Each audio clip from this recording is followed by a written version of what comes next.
feet are elevated, you actually do less of pulling back all the way towards your scapulas and actually more pulling towards your waistline. So when you get into the, let's say, right, where I keep my feet up, the angle at which I hold the rings would be much deeper. And then when I pull, obviously I could try to pull right here, but then see what happens is if I try to pull right here, my shoulders go into internal rotation. So what you do instead is you keep that back engaged and you pull towards your waist more than anything else. And that again, that's going to be one of those exercises that gets you closer to doing front lever pulls. Front lever pulls, however, are an extremely difficult exercise.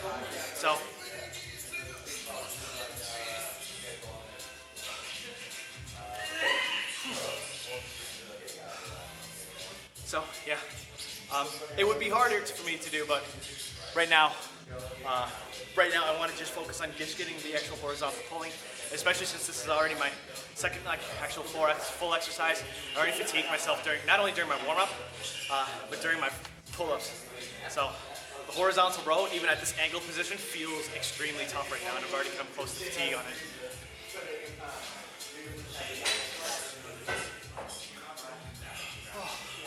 No worries for the explanation, man.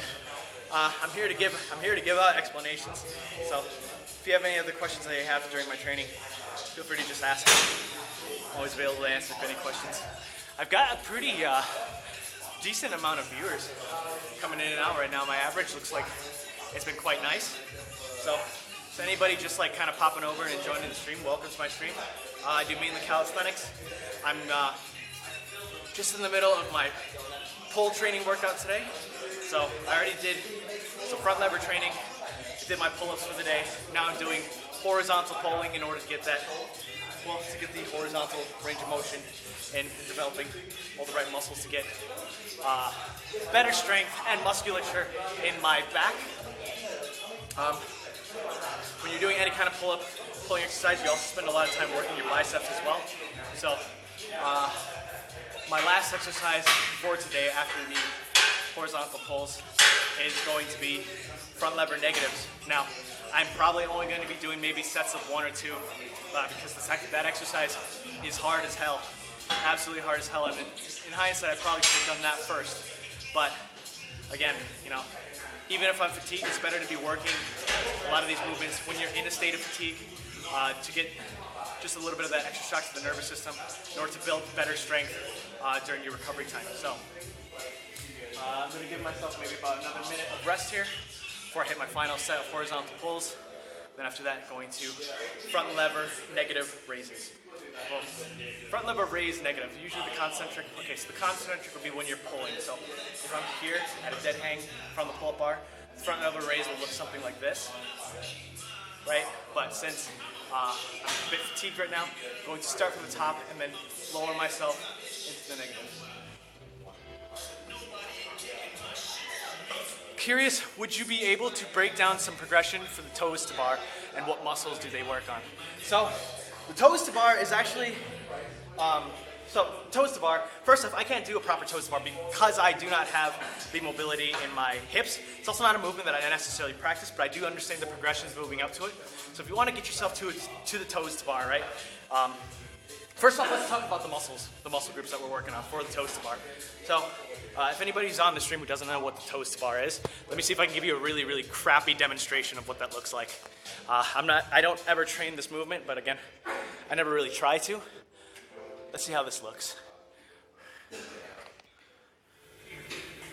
Now, it's very likely that I actually don't have the mobility to do this correctly, but this is one of those things that's great about calisthenics is I can at least try. So.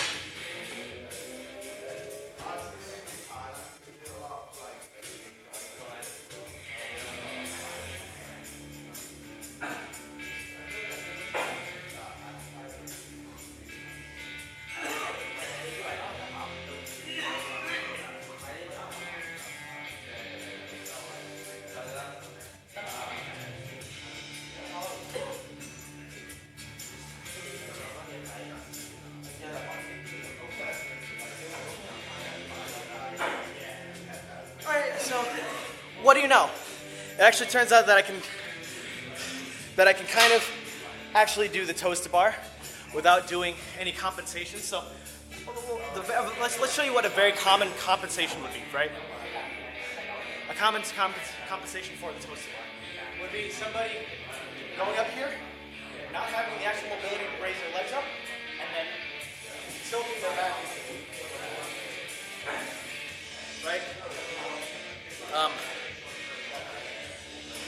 That would be a very, very common compensation.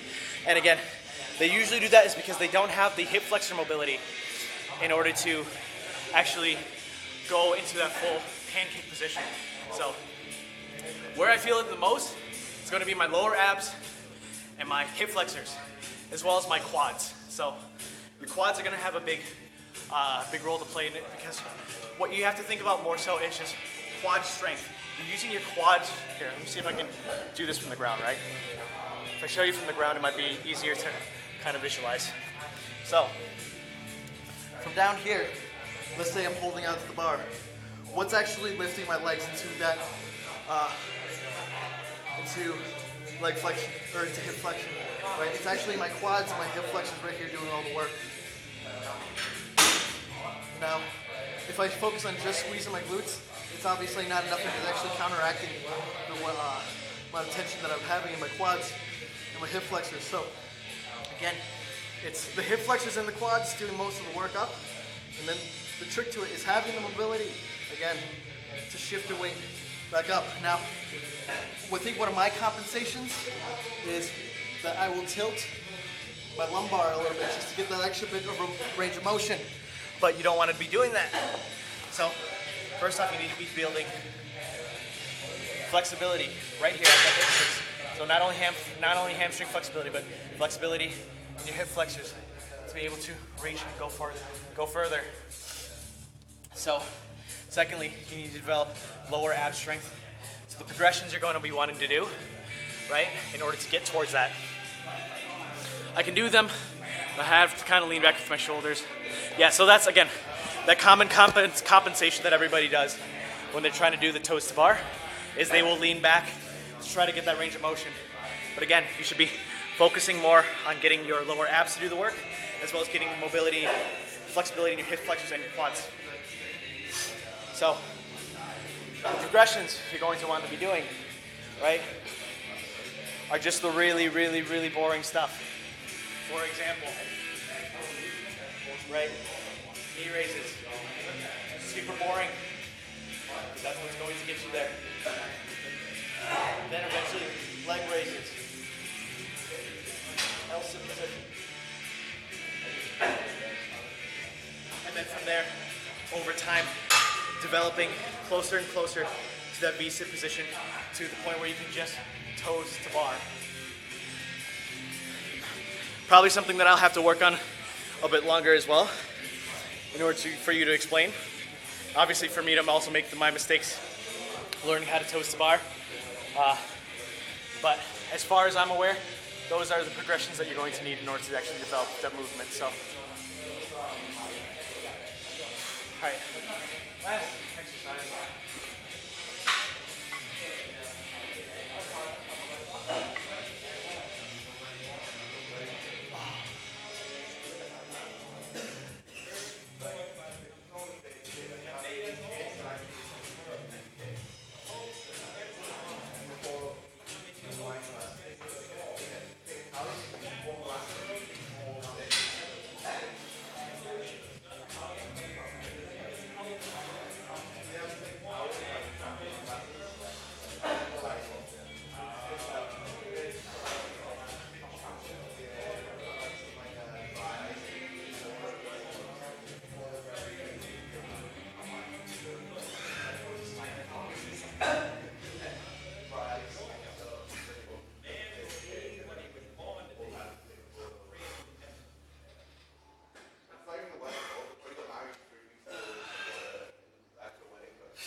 Boy, oh boy.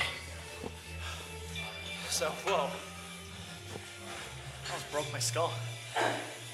Okay, so that was my last set of horizontal pulls. I'm gonna finish off my workouts with a eccentric exercise. The reason I've chosen to do the front lever negative as my eccentric exercise is, even though it's really, really, really hard, you are about 30% stronger in the eccentric portion of any movement than you are in the concentric part of the movement. Now, eccentric is the negative, the lowering part, where you're basically fighting against gravity of going down. Concentric would be the raising part. So when you are contracting the muscle in order to get yourself against gravity. And so again, you're stronger in the negative portion of any movement. So by training just the negative portion, you're getting that time under tension in, you're getting better stability and control into whatever muscles that you're working on. And eventually doing enough of a negative of a single move gives you the concentric portion of the move. So I'm doing front lever negatives, raising myself into that top position, and just lowering myself down. The reason I've chosen it for my last exercise is because I wanted to spend most of my energy going through the concentric movements first, so that I could build in the necessary volume in order to build muscle and strength into my back and my biceps. So, hang tight. I'm just going to remove these rings here real quick, and then move on to the last workout. Probably just going to do 3 sets of those.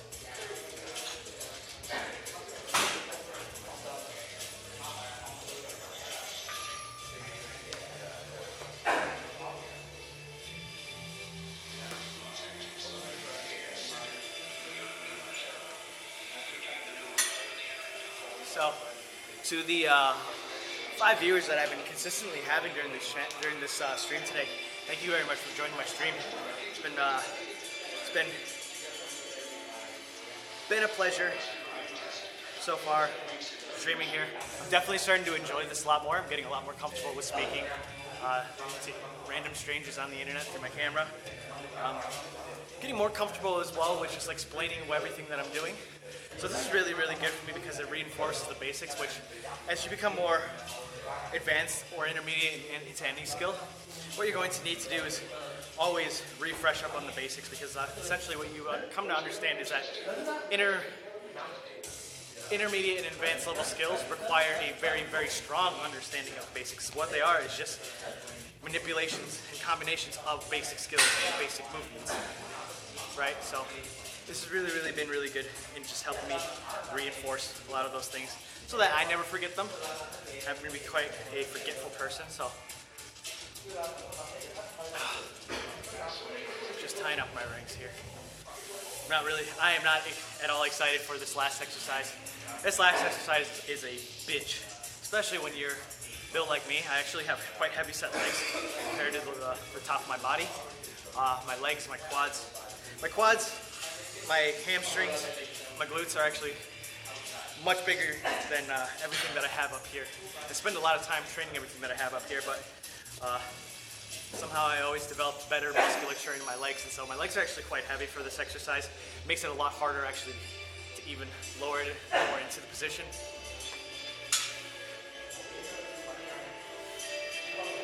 Oh yeah, dude. I know. I've seen your body shape. You are thick with like 3 C's.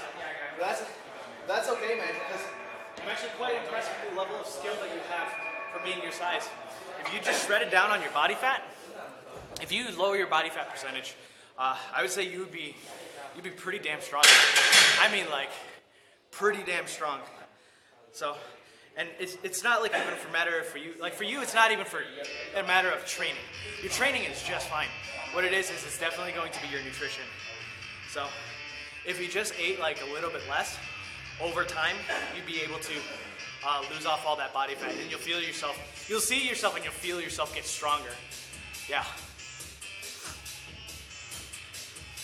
Like for you, I wouldn't change anything about your training. I just change the amount you eat.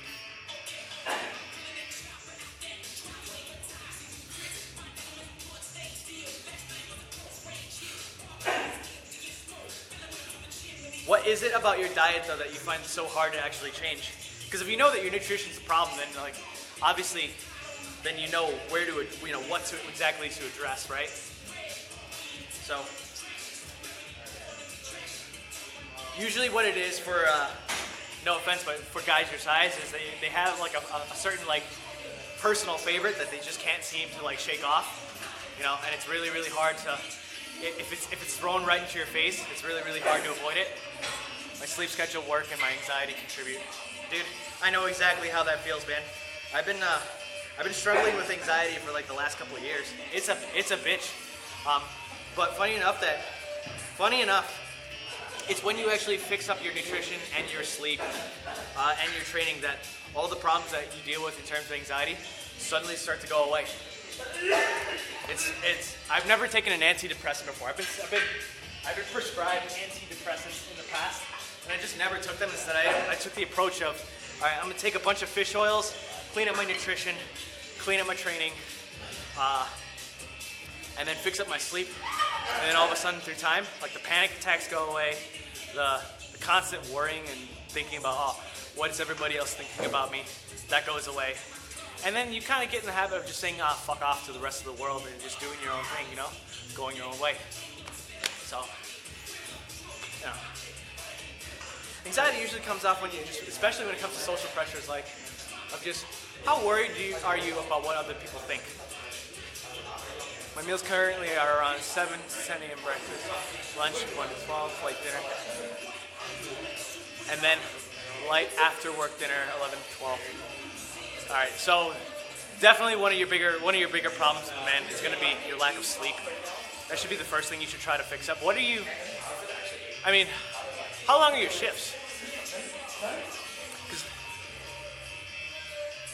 I can't eat a full meal of work because of my anxiety. 5 hours? Okay. My meals are currently around 7 to 10 a.m. breakfast.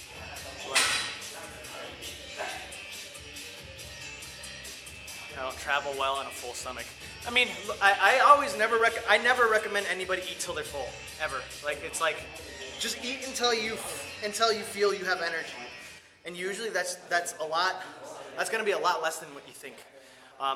If you're only eating 4 meals a day, like 4 meals a day is pretty average for any kind of person. You know, I would say 4 to 5 meals is a good amount of 4 to 5 meals is a good amount of food to be intaking per day if you want to be with a pretty large size. That's the problem. Yeah. So again, I think what you're doing is you're just eating until you're full, which is not something that you want to do.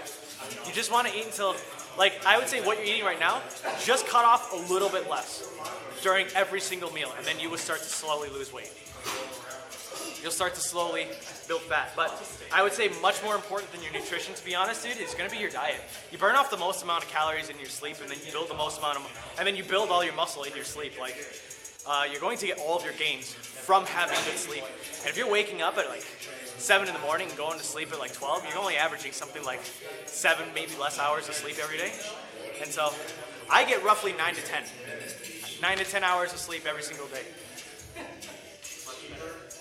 You get 5 hours on average, you're definitely not getting enough sleep.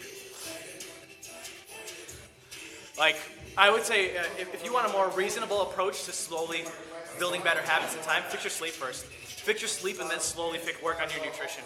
Because I would guarantee you that sleep is probably going to be actually the majority, the biggest problem for you. Is because you're eating too much during your waking days and you're not burning enough energy during your sleep. You're not recovering fast enough during your sleep. If you're not recovering enough, you're not going to make better. You're not going to make as good as gains in strength, and you're not going to make as good as gains in muscle. You're not going to burn that much fat. It's just there's so much research done on sleep as well in terms of like prolonging your longevity of life, your longevity of training. There's recovery is a total ass for me. That's the first thing you got to fix. Like real talk, that's gonna be, real talk, the second you fix your sleep, you're gonna see probably the most improvements. Not easy for some reason. I understand, dude. Struggled with insomnia for a good chunk of my life. I actually have huge problems falling asleep late at night. So I'll sleep somewhere around midnight, but I wake up somewhere around like 10 every morning. So.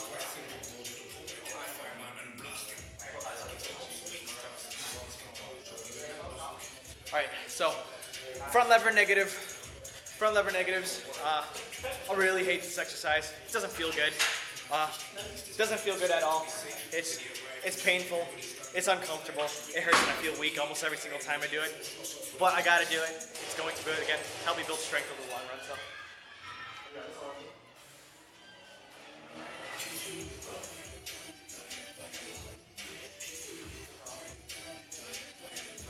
Actually, I can't do it on this bar either. I guess I could go this way.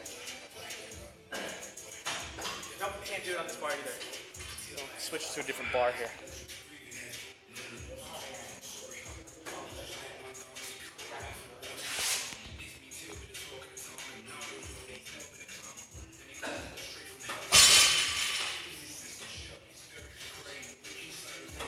All right, so if any of you guys have a pull-up bar at home where you can do this, try it.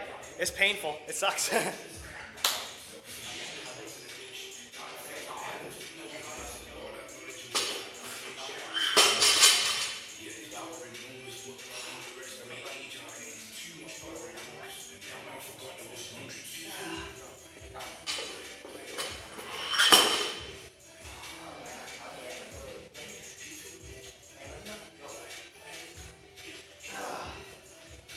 I can't even control it going on the negative at all. I can't even lower myself in at all. What is this? All right, so this is I'm thinking what I have to do now is to change the progression. Tuck negative would be a good one. I'm gonna try next on the in the frog stand position. In the froggy position, which is legs kind of close together.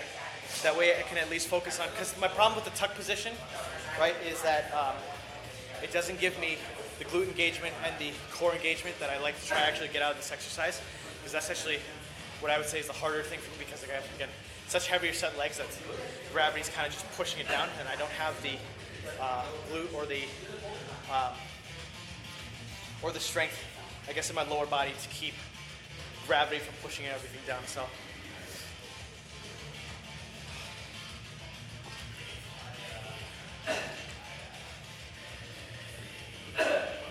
I could also try from the straddle position, but the straddle position, I would say, it's also going to probably feel quite hard. So again, I think froggy position might be what's best. I'm going to give myself maybe 2 minutes to rest because I'm already feeling such a heavy amount of fatigue right now.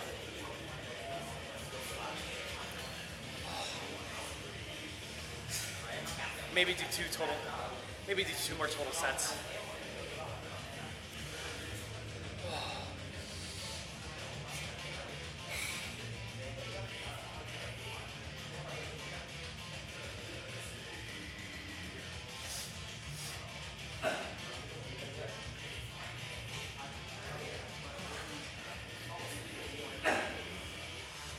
I'll be getting some training done tonight before bed.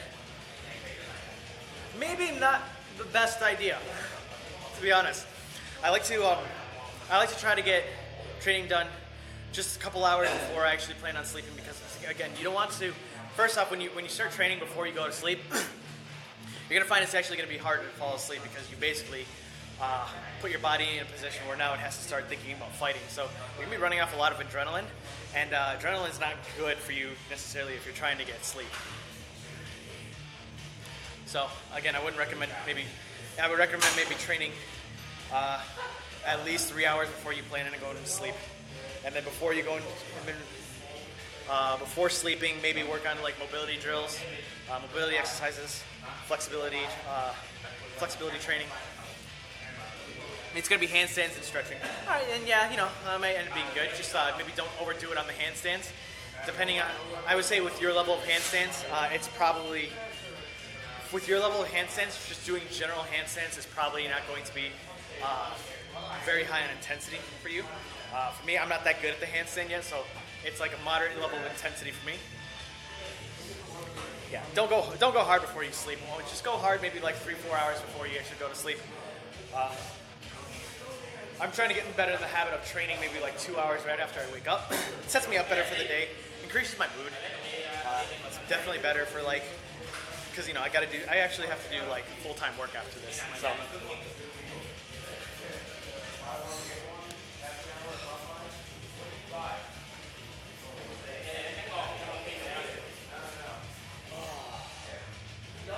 Okay, let's see how this let's see how this goes in the froggy.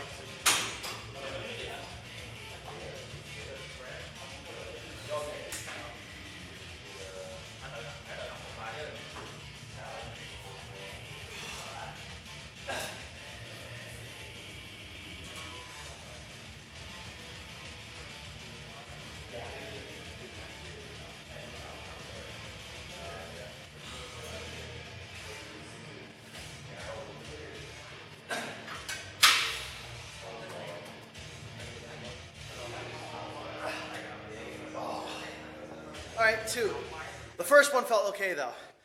First one felt like I actually had a lot of control going into it. Second one I just dropped, at which point now I know I've hit the point of fatigue for my back training today. I'm gonna probably just rest a little bit, see if I get one more good clean set of one.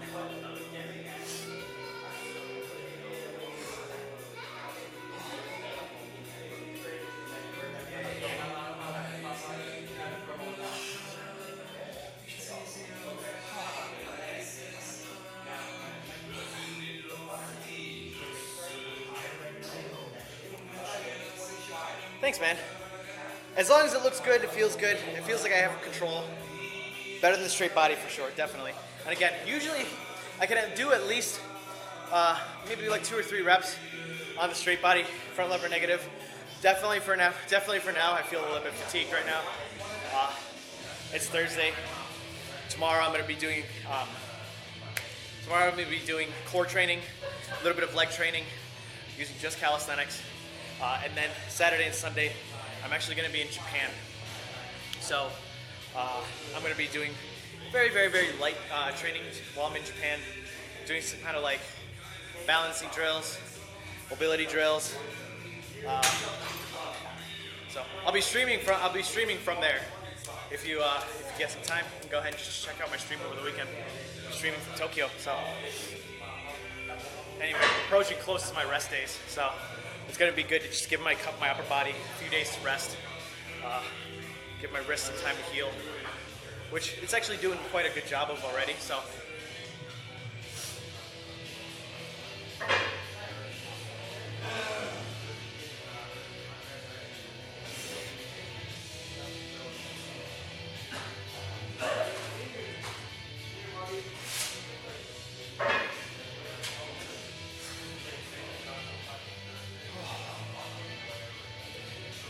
I'm gonna do one more set and then I'm done for the day. I'm already so tired. I'm already so fatigued.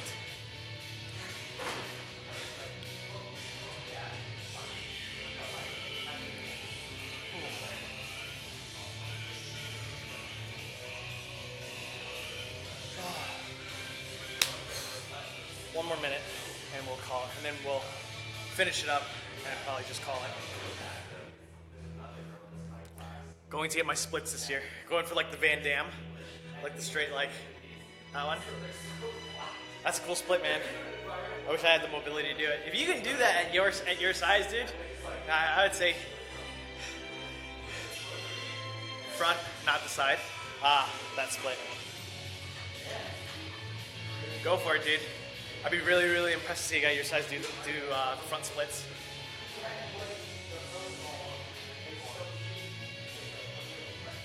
All right, last movement for today. Froggy, negatives, obviously because I can't do the front lever negative, but let's see how it goes.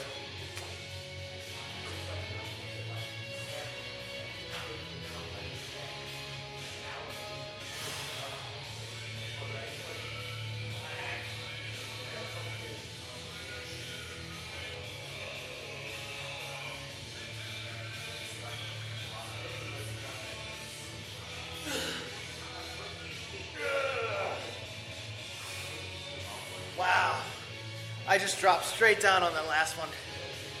All right, that means my back is totally done for today. I got no more reps in the tank. That is pretty much it for me.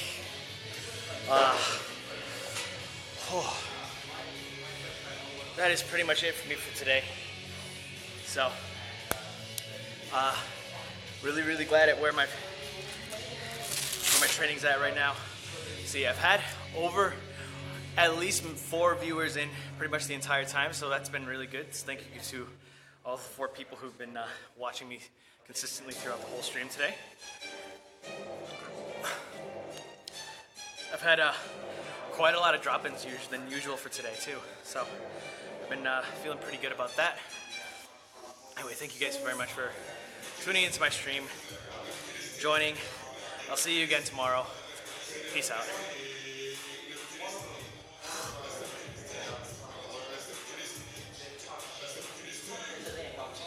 Talk to you later. Jesus, how do I turn you off?